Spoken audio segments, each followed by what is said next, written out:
Welcome to another Tuesday night shiur. It's good to see everyone. This shiur should be b'hatzlacha for the people that sponsored, which was anonymous, and all the ravakim, all the single guys and girls around. Bifrat Gabriel Chai ben Uven Vilea, and a couple others. I just forgot the name at the moment. And everyone here, of course, everyone here more or less is single. This week's Parashat Teztaveh. That's my pleasure. Yeah? Sorry. Hazak very much. Parashat Teztaveh is a very, very interesting parasha. You know, these are the parashiot that people usually, they skip. They don't want to. For people, it's usually boring. The building of the Mishkan, the clothes of the Kohanim. Yeah, it's very detailed. It's very, people don't care. Like, when did God become an architect or a fashion designer? Like, who cares? Yallah. Who cares what the Kohanim wear? Who cares what was the size? But people don't know that through understanding the building of the Mishkan and the clothes of the Kohanim, you can understand the whole purpose and the whole hishtalshalut of how the world was created. Please eat on Misha. That's how the beauty of Hashem's construction. Today we're going to talk about certain details that the Kohen Gadol used to wear. The Kohanim used to wear 4 specific white garments. And the Kohen Gadol used to wear 8. 8 garments. It was a very special clothes that he wore. And it wasn't just white. But before we start, I want to say that we just passed the yahrzeit of Moshe Rabbeinu. Baruch Hashem, this year we have 2. And I told the kids in the yeshiva, for the next yahrzeit that's coming up, because this year we have 2 Adars, take advantage and seize the moment. Why? Who's the only person in the world that purposely we don't know where he's buried? Moshe Rabbeinu. Purposely Hashem told the people that they shouldn't go to see where he was going to be buried. Why? Because they said if they would know where he would be buried, they would daven by his grave, and everything that they would daven for would come true, and they would worship who? They would worship Moshe, and they wouldn't worship Hashem. So imagine such a great day. The person that took the Jews out of Egypt, of course it was with Hashem's power and so on and so forth. He, ba'atzmo b'chvodo, on that day to pray for anything that you could, is the greatest thing. You have to seize these opportunities. To pray the next time that his yahrzeit is going to come about. Don't forget another 5-10 minutes. Anything that you think that can never happen, because Moshe did the impossible, no? He took a nation of slaves and he made them into a nation of kings. No? Who thinks that's even possible? So the next yahrzeit that's coming about, don't forget to sit and to read a little Tehillim, pray for yourselves, for self-growth, pray for your family, pray for your future, you should get married, so on and so forth. You should gradually go into Torah mitzvot, but slow steps, not too fast, because if you go too fast, you're bound to crash. There's black ice on the road that we don't see, that we reach and we crash. So always slow. Don't be fanatic. That's my famous line. I always tell you, don't be fanatic. You smoke on Shabbat, a whole pack of cigarettes. Cut every week 1 cigarette down. Don't worry. At the end of the day, you're gonna keep Shabbat. If you do everything in one shot, you're gonna throw away everything. Throw away everything that you can imagine. Slow steps. Slowly.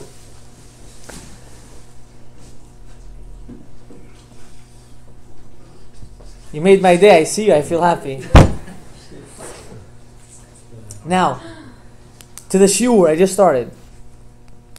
We said that the Kohen had how many clothes? 4. The Kohen Gadol had 8.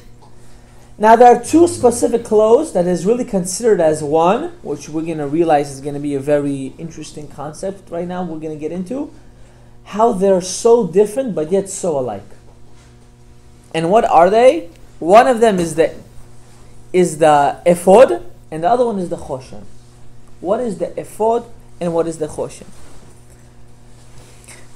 Rashi, if you bring down in the pasuk in the Aliyat Shniya in the Torah, he brings down in this week's parasha that the ephod was a garment from the waist on the bottom, and it had 3 strands.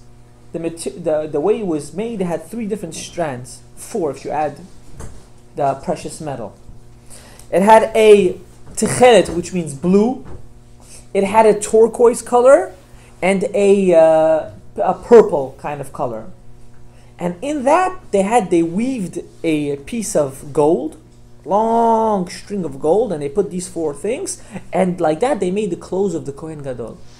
Beautiful, no? Just imagine how beautiful such a clothes look like. I'm thinking about it, I'm already feeling wow. Now, Rashi writes down, nowhere in the Torah does it say how this clothes look like. We have a Kabbalah from Rashi. The Kabbalah means a Mesorah. That Rashi went outside, and while he was learning the Sugya, he asked Hashem, listen, reveal to me what does this mean? And Rashi writes something very interesting, that this ephod is the way the princesses used to dress. As the princesses, what's going on, Rashi? What happened to Shmirat Einayim? What's going on? So there was a certain clothes that the woman used to wear when they used to ride horses, that they should keep themselves still covered even though they're riding the horse. It was a certain kind of like apron, but it was towards the back. So when she should sit on the animal, it shouldn't be shown her body. Rashi says that the Kohen Gadol used to also wear something like that. Okay. And this ephod used to connect to the choshen. What's the choshen? The Kohen Gadol used to wear a bracelet that had on it all the 12 tribes. All the 12 tribes. And it had to be, where did it have to be placed? On the chest, on the heart of the Kohen. And it had 2 golden rings, and it used to be connected to the ephod. The ephod is very interesting constructed. It looked like a blouse, like that. In the front it was open.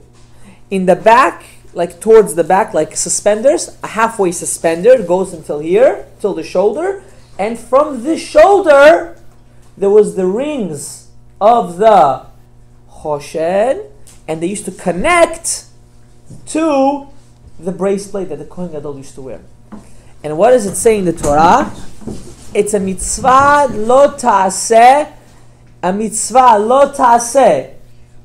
If a Kohen Gadol wears these 2 clothes separately. Imagine, a Kohen Gadol has a separate mitzvah and identity on himself if he wears these 2 things on his own. Now we're gonna understand. Now we're gonna get into the depth. Why is this so important? You know,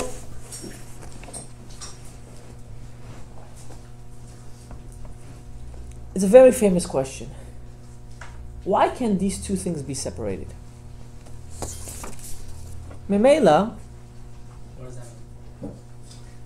they're 2 different clothes. In reality, the brass plate, and the blouse, in a sense, they're 2 different clothes, right?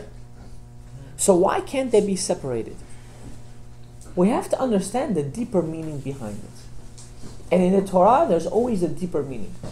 And it's not for no reason that this certain subject, this subject of the construction of the clothes of the Kohen Gadol, falls in the months that it's only possible to be a leap year. And there's a reason why. You see, the Tehillim, I'm going to get off a tangent a little bit, and I'm going to explain to you why.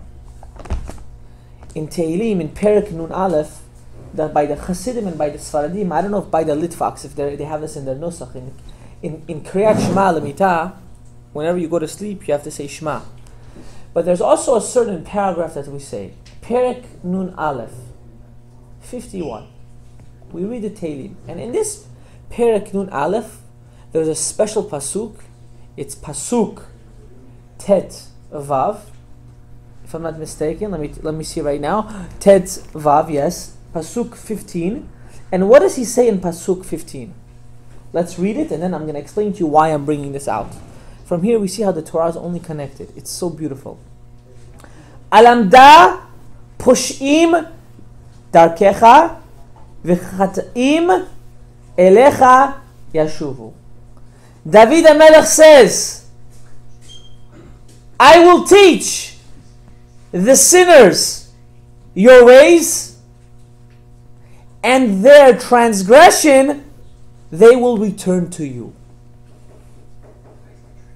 When did David HaMelech write this? David HaMelech, there's a very big machloket if he fell in the sin of Bathsheba. I'm not going to get into the whole sugya. They said that he slept with a married woman or not, or he forced her husband to go into battle, whatever it is. The Ari says, Chas v'shalom, he never did such a sin. We're not going to get into it. But, he wrote over here, I will teach the sinners, and they will return to you. If you look at the Reshet Tevot, the first letters of that pasuk, Aleph, Pei, Daled, Vav, is ephod. The blouse that the Kohen Gadol used to wear is the same initials of the first 4 words in that pasuk. That, what I just told you now, put it aside for a second. You're going to see how it's all connected right now. Why in this week, only in these 4 parashiot can come Rosh Chodesh Adar and become a leap year? Last week I started to talk about a leap year, but I'm sorry I didn't explain it. Today I'm going to explain it. You see, a leap year means there is a double Adar, 2 months, 13 months in the year. Why? The Jewish people go by which calendar? The solar or the lunar? Both.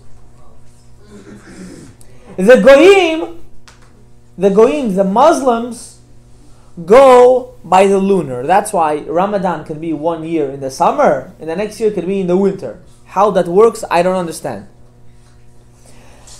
But the Christians go by the sun, but they divided their years into 12, and sometimes they add a 13. Why? Because I'm not going to get into it. If you saw my shiur on Christianity, you'll understand why. Because they need their holiday to be in the time of the winter, like that they do all their avodah zarah. We're not going to get into it right now. But the Jews, it says, the Jews, I never say what my topic is. I say it at the end. The Jews have to go by both. How does that make sense? The Torah says you should follow the sun. But then it also says that your holiday should fall on certain seasons. Pesach should fall in the spring. Sukkot should fall in the fall. Shavuot should fall towards the summer. So we cannot go by the sun only. We need to go by both. 29 days, a little astrology. 29 days, the moon makes a full circle around the earth. Some days we add in some months, and some days we subtract. Every 2 years to 4 years, we have to add another month in the calendar. Like that, the days fall in exactly.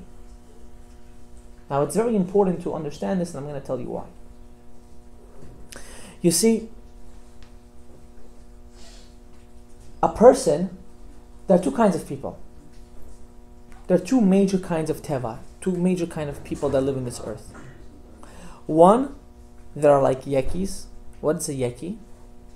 Person that has a seder. You know, since the day he was born, since he can remember, he always used a certain toothpaste. Until the day he dies, he's going to use the same toothpaste. Don't change my structure of life. Every day he eats Cheerios for breakfast. From the age of 5 until the age of 100, he'll eat Cheerios. Leave me alone. I'm good the way I am. Don't bother me. I'm happy. Leave me be. Why do you have to touch me if I'm happy? And then there's another kind of person. Every day has to be something new. One day a Cheerio, another day frosted flakes, then he wants eggs, sunny side, scrambled, and then he wants one day with a hot dog, and he'll go for anything. A person that has less structure, but more, how do we say it? More outgoing. He's a more of an outgoing kind of person. He's a more taking risks, taking chances. Another guy, listen, I like my 9 to 5, my 9 to 5 job, leave me alone. You see, I don't have a 9 to 5 job, that's why. I have a 24-hour job. I like my 9 to 5 job, you leave me alone. I'm happy with my salary. I'm happy with the apartment or the house that I live in. I'm settled. Fixed and growth mindset, huh? They're both healthy. They're both normal. It just depends who you are. I'm not telling you to change who you are. If that's the kind of person you are, that's great. Alaini, you should actually embrace it. Because don't try to be somebody else. We live in a society of feminism. The women want to be men. If the women would learn to embrace themselves, they would realize how they are better than men. Simple. There would be less unemployment for men if the women would learn how to give their space to the men. Women make more money than men because men say it's not worth it. Let them work already. They want to work. Go work. The women destroy their own society. The rate of people, not the rate, statistically, a community, the community that has the most violence, unfortunately, it's not because something's wrong with them, is the black and Hispanic community. And why is that? Because majority of them don't grow up with who? Parents. With a father. Majority of them don't have a father figure. Someone that doesn't have a father figure doesn't know the derech of Chaim. He doesn't know between right and wrong. So again, there's yesh veyesh. You have to know how to sustain your life. So there are two kinds of people. There's one, how we said, he has a certain structure of his life. You leave me alone. I do this all my life. This is my route. And there's another person that always wants different. Always. He needs different. Different is his life. And who are these two kinds of people? There's a tzaddik, a righteous person, which he always does what's right. He doesn't know what's wrong. Wrong doesn't exist in his vocabulary. He's considered like the sun. He's always shining. Always. He's always up in the sky. And then there is the ones that I fall in that category. Which is who? Simple people. People that strive to be better. Half of the month they're shining. Half of the month they're not shining. They have ups. They have downs. That's the kind of people most people are. The moon is a fantastic creation of God. How is it fantastic? There is no years in moon. Moons don't have years. They have months. A sun has years. A full circle, not a full, but whatever a moon does in a month, a sun does in a year by orbiting the world. It needs to do 28 years in order for the sun to do a full circle around the earth. You know that?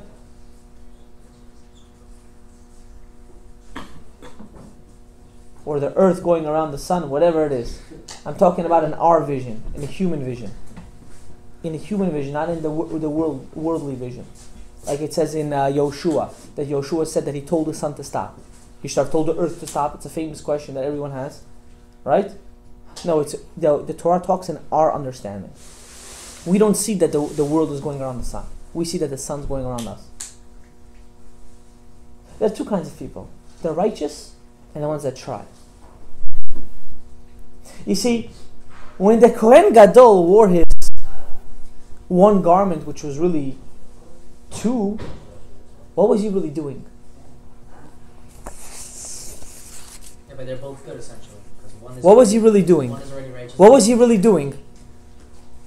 He was connecting two different identities. He was taking the people that are wicked, the day-to-day people, which connect to the ephod, which is the lower garment clothes. And he was taking the tzaddik, which has to be towards the lev, which is connected to the yechida of the ruach, which we're not going to get into depth. And he put the both on, and he said they can never come off. Why? Because even though one is a tzaddik and one is a rasha, you need both to make the world sustain. You need both identities in the world in order the world to continuing to go. That's the power of the Kohen Gadol. So when someone says, why does it make a difference what the Kohen wore? Did you know that the Kohen was really talking to me and you? Did you know that the Kohen was wearing the clothes like me and you? Now I'm gonna not finish, but I'm gonna add a certain pshat. I heard this pshat. I was dumbfounded. I couldn't breathe for at least 30 seconds. I was shocked. Everyone has this question. What's this question? Moshe Rabbeinu, he came down from the mountain. What did he see the Jewish people do? The Egel HaZahav, they were doing idol worship.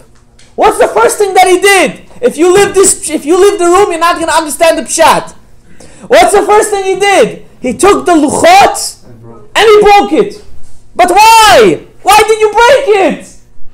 That's the only identity that God made. You know, the Gemara says on Masechet Shabbat that the luchot was an actual piece that God made. The letters were in and out. You can see the same letters. Why would you break it? Moshe, take it and put it away. What's your problem? I heard an unbelievable pshat. Unbelievable pshat! I'm saying it, I'm getting goosebumps. Pshat is an answer. A pshat is a chidush. A pshat is a thought. I tell you who I heard it from. I heard it from. I wrote it down. Okay, from the Kamarna Rav. From the Kamarna. The Gemara Masechet Shabbat says as follows: a person, when he's angry and he breaks a vessel, he's considered what? An Oved Avodah Zara. He did idol worship on that time. Moshe Rabbeinu saw the Jews do idol worship. What did he say to himself? He said, I'm their leader. They did Avodah Zarah. How will I ever be able to pick them up? I need to reach their level in order to pick them up. What did he do? He took the luchot and he broke it. Now that's a leader. He said, those are my people. I'm going to break it. I'm going to go with them down to the pits. I'm going to show to people who's really the leader. It's very easy to be a manhig, a leader of all righteous malachim. Oh, all my students are such tzaddikim. It's very hard to be a leader full of wicked people. Full of people that transgress 24/7. It's very hard. The word tzibur, community, stands for what? Tzaddikim, benonim, vegam reshayim. Tzaddik bet vet avav vet. Tzaddik starts for the tzaddikim. The bet starts for the benonim. And the vav and the resh stands for ve reshayim. To be a real leader, you must have every kind of person in your community. It's very easy to come to a community that they all respect you. It's extremely hard to have the task of Moshe Rabbeinu. And that's the leader of the Jewish people. Tell me, you heard such a chidush? Moshe Rabbeinu, the one that's his yortzeit just passed.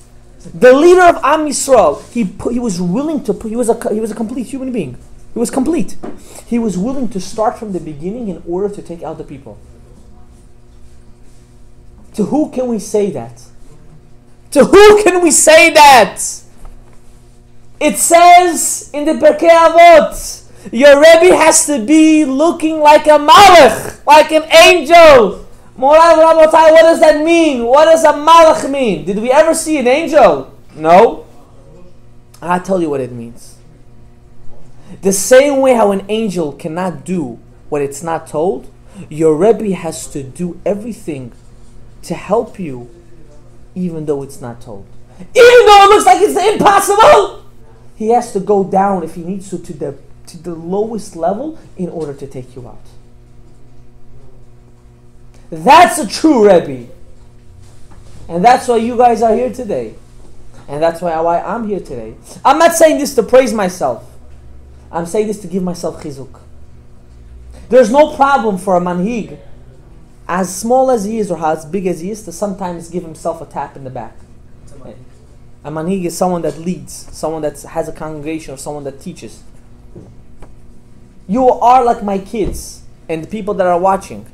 And I have the responsibility to you, and you have the responsibility to me. Kol Yisrael Aravim Zerazeh. We are all in this world, we're all connected, intertwined, we like it or not, that's what it is. And that's the key of Moshe Rabbeinu. And that's the key of who? The Kohen Gadol. The Kohen Gadol said, listen, my coat, it looks very funky. It looks very nice. But remember, it represents all the Jewish people. All the Jewish people. Imagine what it is to be a Kohen Gadol. The responsibility of to be such a big manhig. I'm going to finish with this, the beginning of the parasha. I was actually learning the mimer of the Rebbe, of the Lubavitcher Rebbe, actually with my Rebbe. Tafshin Nun something, I think, or I don't remember the exact year. I'm sorry. And on the pasuk, Va'atat titzavet bnei Yisrael v'yikchu lecha shemen zayit zach. You should take shemen, oil, zayit of an olive, zach, pure. Alright, Rabotai, what's going on? What is it? The Torah doesn't write anything for no reason. What's the grammatical mistake here? Veikhu shemen zach. You should take pure oil, right? What is this? Pure olive oil. Wow, what's going on over here? The Gemara says a very interesting in Masechet Menachot. The Gemara says that olive, if you eat it, what does it cause? 40 years, if I'm not mistaken, 40 years of forgetfulness. An olive, if you eat an olive, the Gemara says an olive, that's what happens to you. Shh, Boris. If you eat olive oil, the exact opposite happens. You get 40 years of knowledge, of remembering. Now let me ask you a question. How can something which is the same thing can cause the exact opposite? It's an oxymoron. An olive is a pure oxymoron, Rabbi Isai. Paradox. It doesn't make sense. How can something give you so much, it can help you get so much knowledge, but in the same time, it can help you, not help you, it gives you no knowledge. And that's the avodah of a Jew. And that's our job in this world. Our job, we come to this world like olives. All of us. We are like olives. We're born like a rock. No chokhmah. From something that everyone thinks which is the impossible, we have to bring the Torah out. We live in this world not to be selfish, but to be selfless. We live in this world to help others. You think I enjoy not being home on a day-to-day schedule? You think my brother or my father or all of my colleagues that are in this sect of business or in this sect of line of work like not to be at home to spend time with my family? No. We don't like that part. But we know we have to do it. We know we came to this world with a certain responsibility. And you also came with a responsibility. And also you. And every single one over here came with a responsibility. To ask yourself for 80 years of your life, what is that responsibility, is wasting your time. Whatever you feel to do is correct. Any way you can bring out the presence of God, that's what you have to do. If you think to go to college is bringing your presence of God, then go to college. But no, you have to go with a kippah and tzitzit. But no, you have to have your tefillin with you in all times in case someone needs to wear tefillin. Why? Because that's your mission in life. That is the greatness of our living. I'm going to finish with this last thought.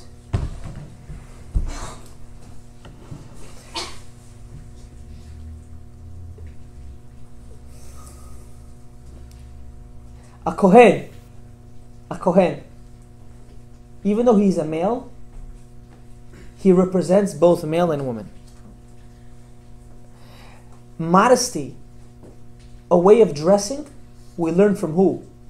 From the Kohanim. Kohanim couldn't go to work in the Beit HaMikdash with any clothes. They couldn't. If you look at the Gemara and Masechet Ta'anit, the second Perek, the Kohanim didn't work so much in the Beit HaMikdash. You should know that. There was a lot of different families. Not every day did the same person go to the Beit HaMikdash. They used to go twice or three times a year. That family used to work in the Beit HaMikdash. There were a lot of different mishmariot, as we learned, right, in the Gemara. There wasn't one family of Kohanim. There were hundreds of families of Kohanim. Everyone wanted to work in the Beit HaMikdash. There was always a reserve, and there was always the front line of the day. Now, the Kohen couldn't come with junky clothes. The Kohen actually had a special place for his clothes. Imagine a doctor is going to do surgery and he doesn't scrub, or he doesn't wear his surgical clothes. What are they going to do? They're going to throw him out, or they're going to sue him for big money. Why? You don't go into an operational room with your dirty clothes. Bacteria, diseases. Same to a soldier. Any person in a certain work field. Same to every boy and girl that's Jewish, or that's human in a way. In humanity, a girl cannot walk half naked on the street. It's not normal. What are you, a dog? What are you showing off to? I'm a piece of fresh meat. Please eat me. It's disgusting. I don't know what's so funny. It's no moral. You have no self-respect, and they want feminism. Have some first self-respect. People will respect you more. You can't come immodest, not only to a shul, to a school, to a work, to a date, to anything. The way you present yourself, that's the way people look at you. And so too a Ben Torah. I always get the same question, why in yeshivas there are dress codes? And I'll tell you why. Because you get looked more respectful when you come in with a certain way of dressing. And I'll give you an example. I have some kids in my class that come dressed every day. They look like angels. They can be the youngest kids in the school. Everyone looks at them like they're wow. And you got a guy which is older, which is smarter, by far much smarter than them. But he comes like a junk, and people treat him like 5 years old. You have to learn how to represent yourself. That doesn't mean now in one day you take your whole wardrobe, you throw out all the not sanua stuff and you put sanua stuff. No, you're going to kill yourself. One step at a time. Shabbat. And then every Friday, every Wednesday, you go slowly. And why am I telling you this? I'm saying this because I would tell this to my daughter. I will tell this to my niece. I will tell this to my cousin. I will tell this to my wife. I will tell this to anybody. Because I have a responsibility to you. If you're in the shiur and you're watching, I have to preach this. Not that I want to, I have to. It's my responsibility. And also to you guys, you have to go with a kippah outside. Are you ashamed to wear a kippah? I'm not ashamed, it's not comfortable. A lot of things in your body part sometimes could be uncomfortable. You don't cut it off or something like that. You don't cut off your ear if it gets too cold, or your nose when it starts to leak. Why should you not wear a kippah? What are you ashamed of? Nothing to be ashamed of. You have to go with your head high, wear a kippah. People will respect you more. I'm going to finish with this story of Rav Moshe Feinstein. I went to his yeshiva for high school for a short time. Thank you. Please. There was a man.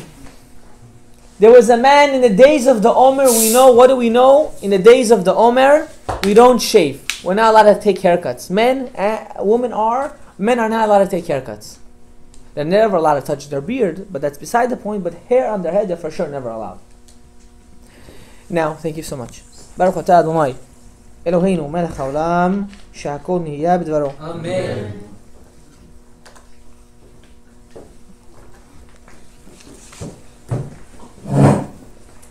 Men are not allowed to take haircuts.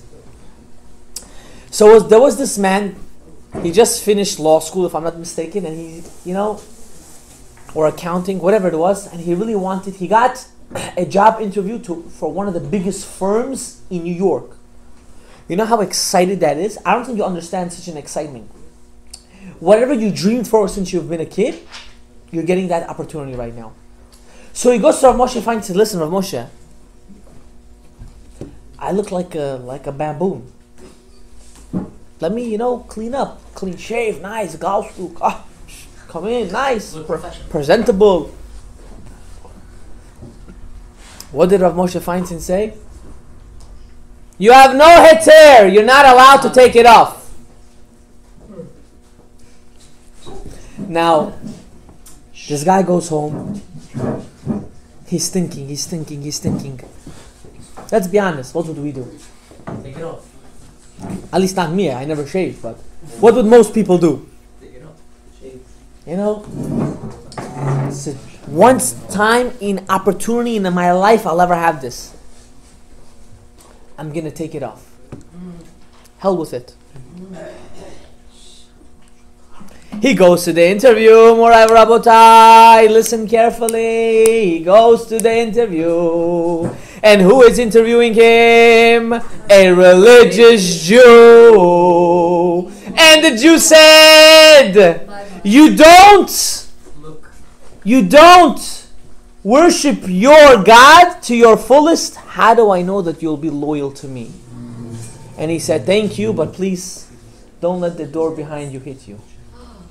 And he lost his job opportunity that he'll never get again. Why? Because he thought he was better than God. He thought he is in charge of the game.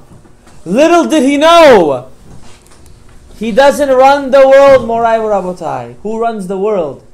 Hashem ba'atzmo b'chodo. And this should be a moral and a lesson to all of us here, both boys and girls. That what? Don't try to change your religion to what you want. Don't be a pick and choose Jew. Do what's written. If it says to keep Shabbat, you keep Shabbat. If it says to do what's right, you do what's right. Oh, you're not comfortable? Tough love. You want to get married one day, guys? It's not so comfortable all the time. Why do you still want to do it? Because that's the right thing to do. Keeping the Torah, which means the Torah in translation means a guide, a book of a guidance, an instruction. If you keep the instruction of God, I promise you, He'll make your life happy. Baruch Adonai Le'olam. Amen.